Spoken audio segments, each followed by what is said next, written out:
Film ini diawali dengan diperlihatkannya sebuah lahan peternakan beserta rumah milik keluarga Sawyer. Terlihat keluarga Sawyer pun tengah bahagia karena sedang merayakan ultah si bungsu yang bernama Jed.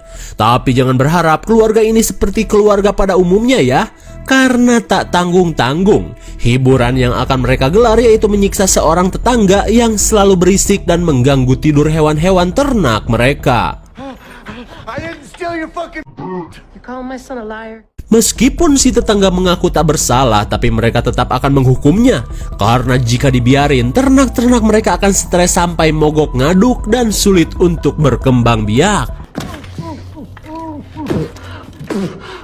Di tengah penderitaan si korban, sang ibu akan memberikan hadiah ultah kepada si Jed. Ternyata hadiah ultah Jed adalah sebuah gergaji mesin alias senso. Kemudian sang ibu menyuruh Jed untuk menggelitiki si tetangga dengan senso ini. Namun terlihat Jed pun bingung karena tak cukup berani untuk melakukannya.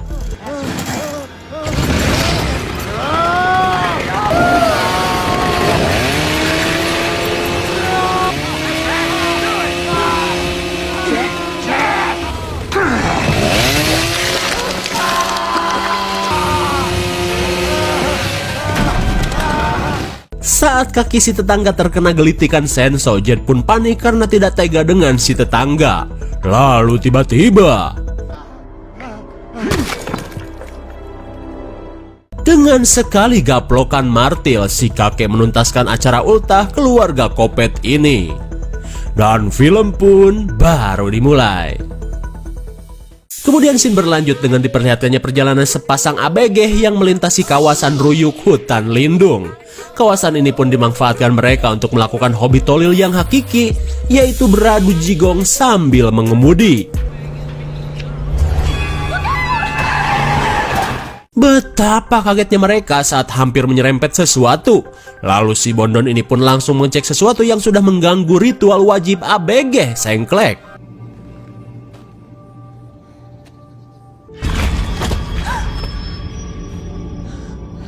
Si Bondon pun seketika kaget saat melihat seorang bocil yang memakai topeng kepala sapi.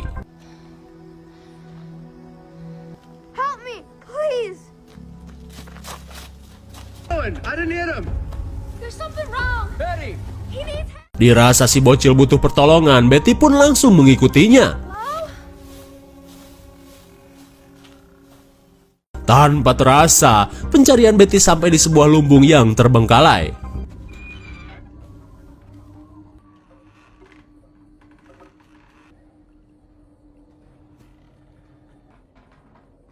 I just want to help. Tanpa diduga, si Bondon terperosok ke ruang bawah tanah. Dan ternyata semua ini adalah jebakan dari keturunan Sawyer.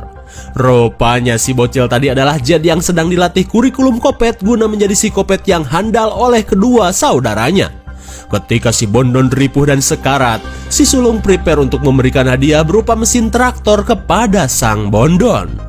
Kemudian Jed diperlihatkan sebuah tutorial guna menjadi seorang psikopat kebanggaan keluarga. Bagaikan Bondon geprek, keseksoyan wanita ini pun sekejap sirna setelah disemek mesin traktor pembabat Ruyuk. Singkat cerita, bapak si Bondon yang merupakan seorang sheriff auto amuk-amukan saat TKP sudah dipenuhi oleh polisi. Dan saat bertemu si sulung, sheriff sudah menduga jika semua ini pasti ulah dari keluarga Sawyer. Karena sejak dulu keluarga Sawyer sudah terkenal dengan kelakuan anehnya. Tapi menurut seorang anggota polisi, si sulung dinyatakan tidak bersalah karena katanya ia cuma menemukan jasad si Bondon saja. Tapi tak lama kemudian, sang mamah Kopet yang bernama Verna datang dan melabrak sheriff dengan tenaga emak-emaknya. Ia pun meminta sheriff untuk melepaskan Jed yang berada di dalam mobil. Akan tetapi, sheriff mengatakan bahwa Jed tidak akan dipenjara, melainkan ditempatkan di sebuah panti rehabilitasi bagi para bocil kriminal. Terlebih polisi tidak mau jika Jed yang masih polos dididik dengan cara kurikulum Kopet keluarganya. Sheriff pun berjanji, cepat atau lambat keluarga Sawyer tidak akan bisa lagi berkelit dari kelakuan-kelakuan Kopetnya. Si sheriff pun berkata, "Keluargamu telah merenggut anakku, tunggu saja pembalasan dariku." Singkat cerita, 10 tahun berlalu, scene beralih ke sebuah panti yang merawat kejiwaan para bocil kriminal di Kabupaten Texas. Terlihat seorang dokter sedang menjelaskan semua peraturan kepada suster baru yang bernama Lizzie. Si dokter pun mengatakan jika semua penghuni panti selalu diganti nama, itu dilakukan demi menjaga masa depan para pasiennya dari hukum sosial di masyarakat. Tak lama kemudian, Lizzie masuk ke sebuah ruangan tempat para pasien beraktivitas. Lalu ia bertemu dengan seorang pasien yang cukup ramah bernama Jackson. Terlihat Lizzie pun sedang berusaha mencari tahu tentang kebiasaan para pasien di tempat ini. Melihat keributan tersebut, Lizzie pun berusaha melerai mereka sebelum terjadi adu mekanik. Tapi tiba-tiba, untung saja si subur berhasil menyelamatkan Lizzie dari seseorang predator gabrut. Selang beberapa saat, Lizzie ditemui si dokter yang mendengar keributan tersebut. Melihat kekacauan yang telah mereka lakukan, si dokter pun akan memberikan tindakan kepada si subur dan si bangor yang bernama Mike. Kemudian Lizzie melihat berkas si subur yang ternyata memang memiliki gangguan jiwa. Lalu ia ditemui Jackson yang ingin memberitahukan kebiasaan ekstrim di tempat ini. Ia pun menyuruh Lizzie untuk mengecek ruang terapi jika ingin mengetahui kelakuan si dokter terhadap para pasien di tempat ini. Terlihat Lizzie pun penasaran dengan apa yang belum ia ketahui dari panti ini. Beberapa jam berlalu, si dokter ditemui Verna yang membawa seorang pengacara. Rupanya Verna ingin menemui Jed yang sudah 10 tahun direhabilitasi. Akan tetapi, keinginan Verna tidak semudah itu dilakukan, karena ia harus memiliki surat resmi dari pengadilan kecamatan Texas berikut surat pengantar dari RT atau RW setempat. Terlihat Verna pun kesal karena surat yang ia bawa malah dinyatakan palsu oleh si dokter. Sambil menahan emosinya, Verna pun pergi sambil mendumel.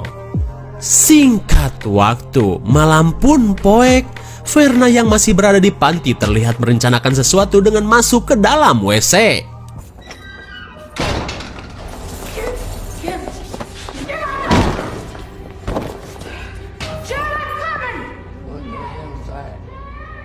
Dengan merebut kunci dari salah satu perawat, si mamah Kopet ternyata memakai cara ekstrim untuk membebaskan anaknya.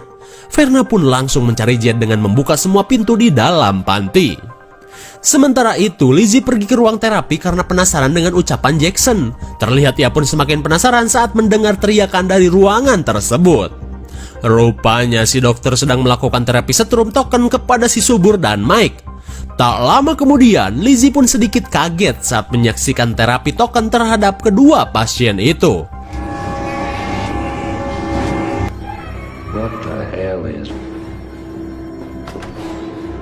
Mendengar keributan di luar ruangan, si dokter pun sejenak menghentikan kegiatannya.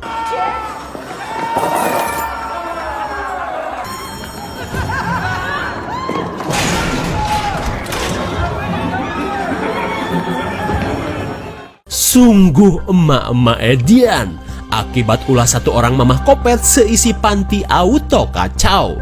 Dan ketika semua pasien berusaha kabur, si subur mencoba melawan.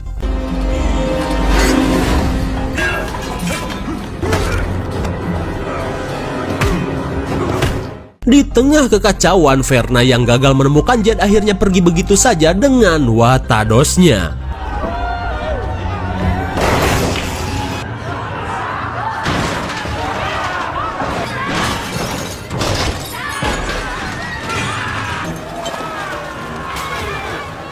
Dirasa keadaan semakin tak terkendali, si dokter pun akhirnya meminta bantuan polisi. Tapi tiba-tiba,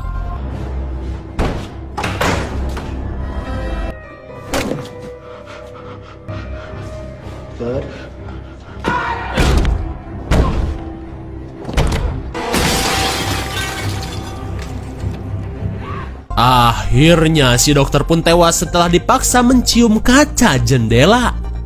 Di sisi lain, Lizzie dan seorang perawat sedang bersembunyi dari para pasien yang semakin mengamuk.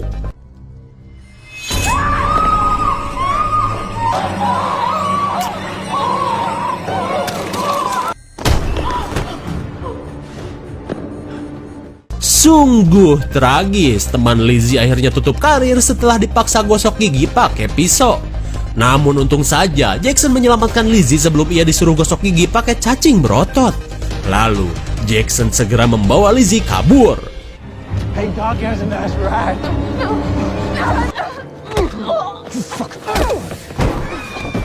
Tapi sialnya mereka ditangkap Mike dan pacar Bondonnya.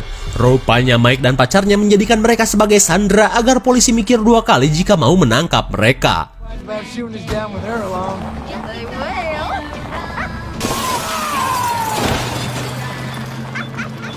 Dasar gelo, dikira kursi roda bisa terbang apa? Kemudian Mike mengajak si subur yang telah berjasa menyelamatkannya ketika disetrum. Back here, Gorman! Singkat cerita, mereka pun mengganti skin pakaian dari jemuran warga. Kemudian dengan sebatang pisau pepulung, Mike pun mengancam yang lain untuk mengikuti perintahnya. Karena Mike berencana untuk pergi ke perbatasan hingga nantinya mereka berpisah. Bukannya gak berani melawan cowok cungkring, Jackson dan yang lain cuman malas dan tidak ingin membuat Mike malu di depan pacar Bondonnya. Di keesokan harinya, Sheriff akhirnya melakukan olah TKP di dalam panti. Dan saat melihat kondisi panti yang acak-acakan, polisi pun menduga jika si keturunan Sawyer lah yang menyebabkan semua ini. Lalu seorang anggota melaporkan jika 5 pasien telah kabur. Mendengar hal itu, Sheriff pun langsung mengerahkan semua anggotanya untuk melakukan pengejaran. Di sisi lain, karena mobil milik mereka kehabisan bensin, Mike dan yang lain memutuskan untuk asruk-asrukan di rumput yang gatal. Fuck, I'm hungry. Setelah cukup jauh apruk-aprukan, akhirnya mereka menemukan Ojon Scape cabang Kabupaten Texas. Mike pun berharap di tempat yang terkenal super komplit itu, ia bisa menemukan senjata dan juga kendaraan. Singkat cerita, mereka pun madang di dalam kafe meskipun tak punya duit. Terlihat Jackson dan Lizzie pun bingung karena sudah darmaji. Ia pun sempat berpikir untuk menggadaikan cangcut mahal hasil menabungnya selama 2 bulan. Sementara itu, Mike dan pacarnya yang bernama Clarice mencari orang yang memiliki senjata. Setelah mendapatkan target, mereka pun langsung beraksi.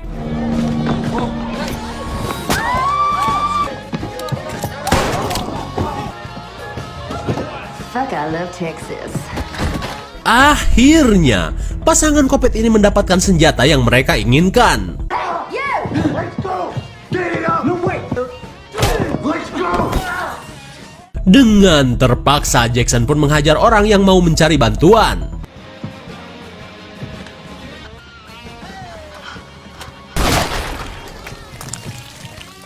Sungguh tragis. Si pelayan pun harus merasakan sakit kepala yang sangat hebat setelah dicium pelor FF.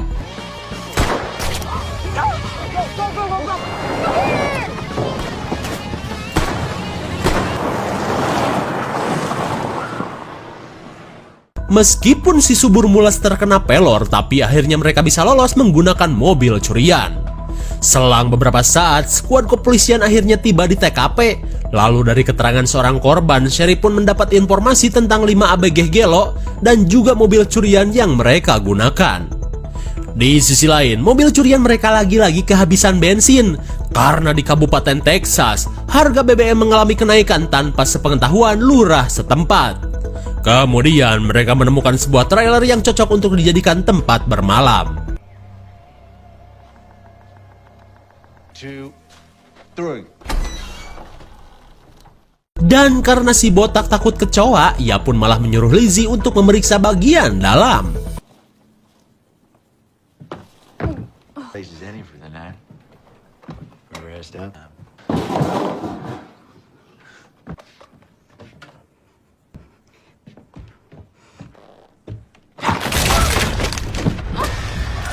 Lizzie pun kaget seedan-edannya saat bibir seksonya harus beradu jigong dengan seonggok bangke.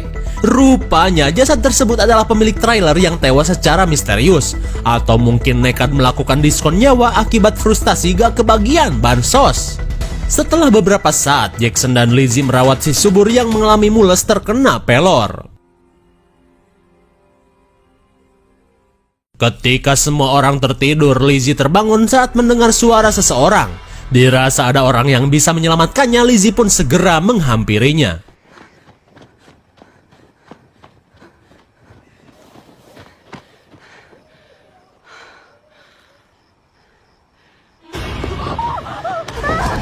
Ternyata orang yang tadi adalah Mike. Tepat pada waktunya, Jackson menyelamatkan perangkat lunak Lizzie dari serangan predator Gabrut.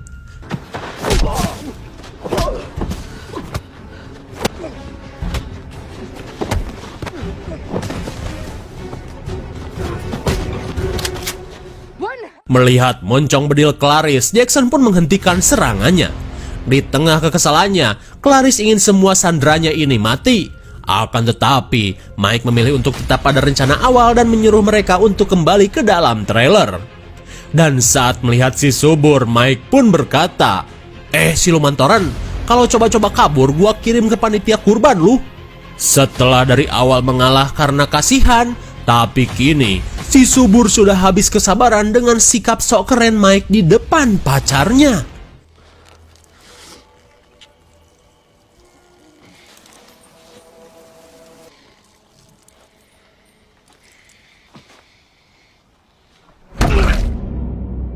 Setelah ditampol dahan mahoni, si subur membawa Mike untuk sesi fatality.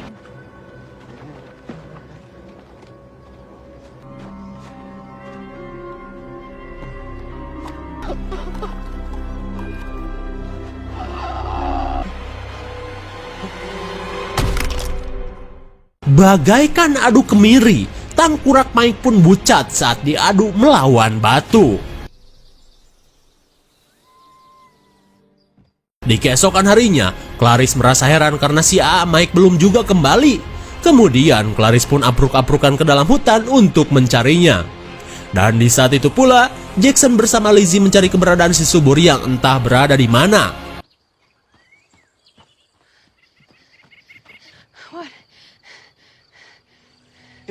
Betapa kagetnya mereka saat melihat si subur sedang tidur di atas jasad Mike. Dirasa puas dengan modarnya si botak, Jackson pun segera membawa pergi teman baiknya ini. Di sisi lain, Clarice masih resah mencari si di dalam hutan. Nope. Hands up, darling. I got one! Tanpa diduga, seorang anggota polisi berhasil menemukan Clarice. Dan tak lama kemudian, datanglah Kang Sheriff bersama konco-konconya. Terlihat Sherry pun begitu kesal dengan Clarice yang selalu membuat ulah sejak kecil.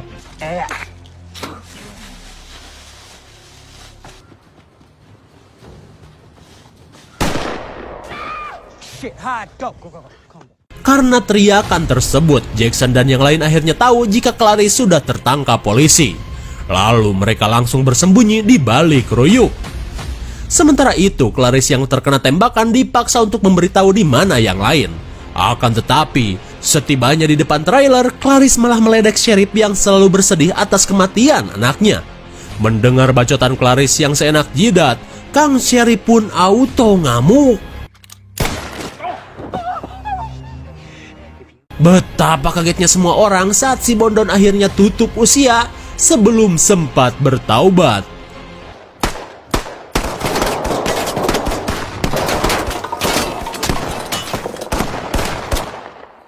Karena tidak menemukan teman-teman Clarice, Sheriff mengajak anggotanya untuk melanjutkan pencarian. Di sisi lain, Jackson yang sedang kabur tiba-tiba menemukan bangkai kebo. Dan betapa paniknya mereka saat mendengar para polisi sudah semakin mendekat.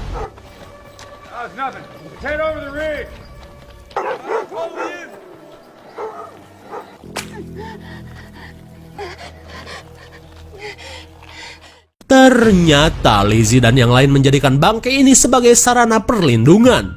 Dengan tubuh yang dipenuhi cairan bangkai, mereka pun melanjutkan pelarian. Kemudian Lizzie yang sedari tadi memang pengen kabur tiba-tiba melihat mobil polisi yang melintas. Dispatch, I got 3 suspects set to... Keberadaan Lizzie pun langsung membuat polisi ini menghubungi Sheriff. Lalu sebelum bantuan polisi datang, si subur berusaha untuk menghabisi polisi ini. Get back! Stay back!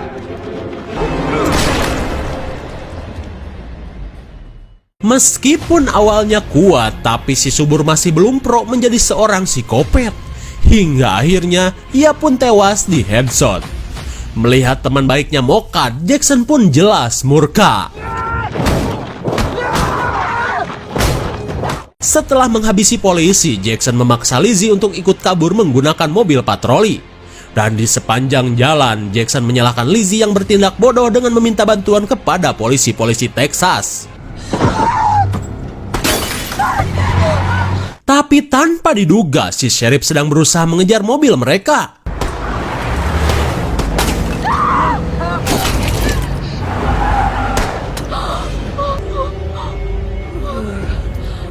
Karena tembakan tersebut, kedua pipi Jackson pun soek.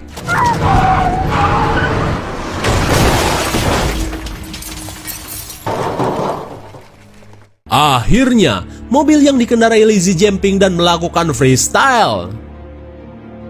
Dan saat malam poek, Lizzie tersadar di dalam mobil Kang Sheriff.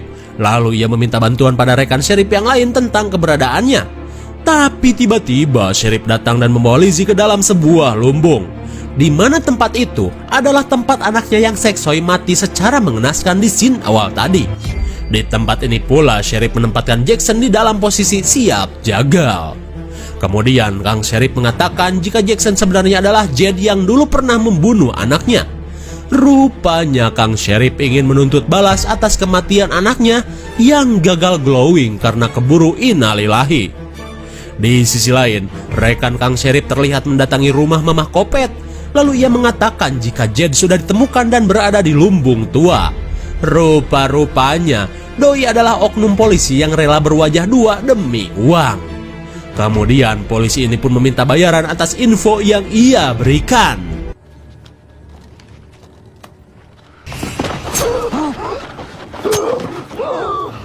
Oh my god, ternyata polisi ini tidak sadar jika sebenarnya ia sedang memeras keluarga Kopet. Saat polisi tak berdaya, mereka pun menjadikan sheriff ini sebagai pakan bagong yang bergizi.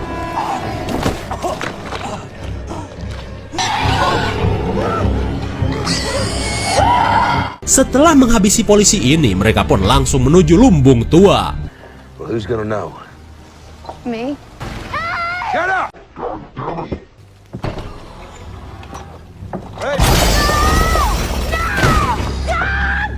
Sontak Verna pun histeris melihat anaknya terjatuh. Lalu dengan sombongnya, sheriff ini menantang semua keluarga Sawyer untuk adu mekanik dengannya. Get on the ground! Verna, get the fuck down! Kill every Sawyer I see! Akan tetapi, mekanik tidak semudah bacotan. Sheriff ini pun akhirnya rungkad setelah digaplok martil. Kemudian, Verna segera menyelamatkan Jed yang ternyata masih hidup.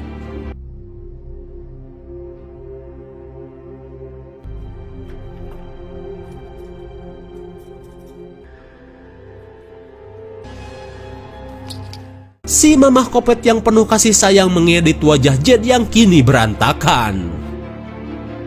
Singkat cerita, Lizzie dan Kang Sheriff akhirnya dibawa ke dalam rumah Kopet. Dan tak lama kemudian, Jed pun datang dengan wajah editan sambil membawa senjata pusaka kebanggaan keluarga Sawyer. Lalu, Verna terus memanas-manasi Jed terhadap orang yang telah membuat wajahnya berantakan.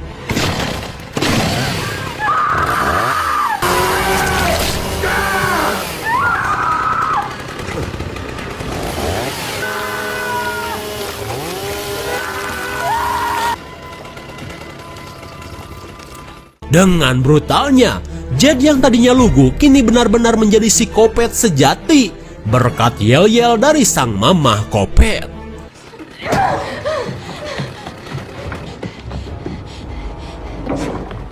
Go, get her now! Go get her! Melihat Lizzie kabur, Verna menyuruh ketiga anaknya untuk segera menangkapnya.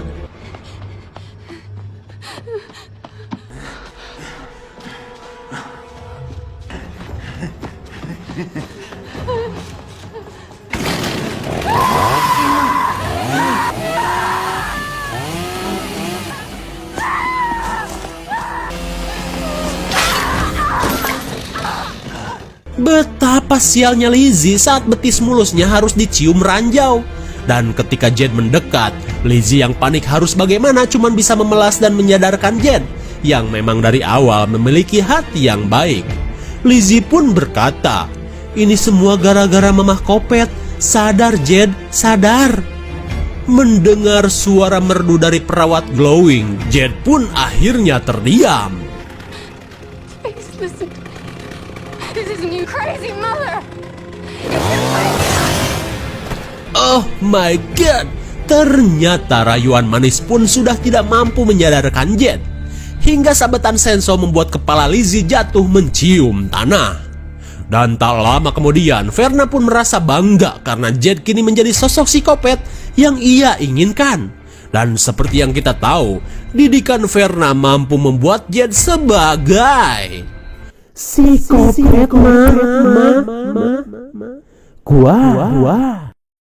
Di keesokan harinya, seperti biasa Verna selalu menghilangkan jejak pakaian para korbannya. Sementara kedua anaknya tengah menjadikan daging para korban sebagai pakan bagong. Dan di sisi lain, Jed sedang asyik membuat topeng untuk menutupi luka di wajahnya. Dan sudah tak kaget lagi, Jed membuat topeng tersebut dari wajah Lizzie, sang perawat glowing yang malang. Hingga seperti yang kita tahu, di masa depan Jed akan menjadi sosok The Leatherface alias psikopat Senso alias The Legendary Psikopat Mama. Terusin sama kalian Dan film pun sudah berakhir. Bagaimana? Udah pada tahu kan masa mudanya psikopat Senso seperti apa? Berawal dari bocah lugu dan penakut, akhirnya masa kecil psikopat Senso terungkap. Jed ternyata harus menerima takdir dari darah keturunan psikopat yang mengalir di dalam tubuhnya. Bagaikan PAUD, keluarga anehnya selalu mengajarkan tutorial kopet kepada anak-anak mereka sejak dini. Dan ketika sudah dewasa, Jed dihadapkan dengan rasa amarah yang luar biasa pada Kang Sheriff. Hingga berkat yel-yel Mamah Kopet, Jed yang awalnya baik pun akhirnya berubah menjadi sosok psikopat yang akan melegenda di masa depan. IMDb untuk film ini adalah 5,0 dan menurut Sakahayang cocoklah diberi nilai 6,2. Mungkin segini saja review pembahasan film The Leatherface 2017. Jangan lupa like, share, dan subscribe supaya kalian tidak ketinggalan jika ada video jika ada video menarik lainnya dari Sakahayang. Thanks for watching and see you on next video. Bye bye.